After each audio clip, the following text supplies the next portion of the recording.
25 دسمبر کو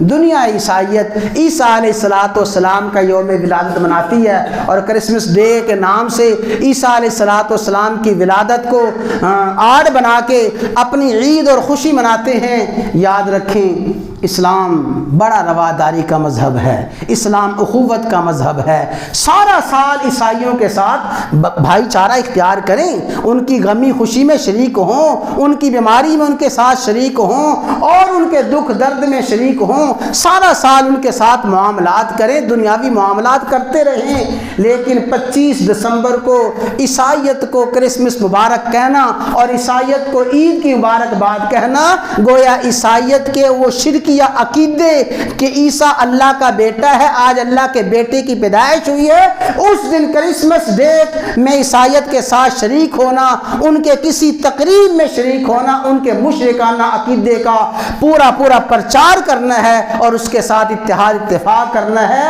اسلام مسلمانوں کو اس کی ہرگز اجازت نہیں دیتا۔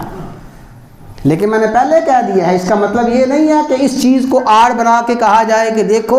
اسلام کتنا تنگ نظر ہے۔ میں نے کہا سارا سال عیسائیت کے ساتھ آپ گلے لگ کے ملے، سارا سال عیسائیت کے ساتھ کاروبار کریں، ان کی غمی خوشی میں ان کے معاملات میں شریک ہوں، ان کے دکھ درد میں شریک ہوں، ان کے ساتھ تعاون کریں، معاونت کریں، لیکن خاص کر 25 دسمبر کو ان کو مبارکباد دینا، ان کے ساتھ ان کے مذہبی تقریبات میں شرکت کرنا، یہ ان کے شرکیہ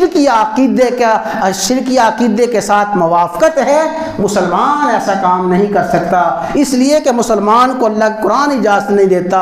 تو دنیا عیسائیت کو 25 دسمبر کو یہی پیغام دینا ہے، اے عیسائی بھائیو، آؤ ہم اللہ کا پیغام، قرآن کا پیغام دنیا عیسائیت کے نام ہے، قل هو اللہ احد اللہ الصمد لم یلد ولم یولد ولم یکن لہ کفوا احد۔ یہی عیسائیت کو کرسمس پہ سب سے بہترین پیغام دیا جا سکتا ہے۔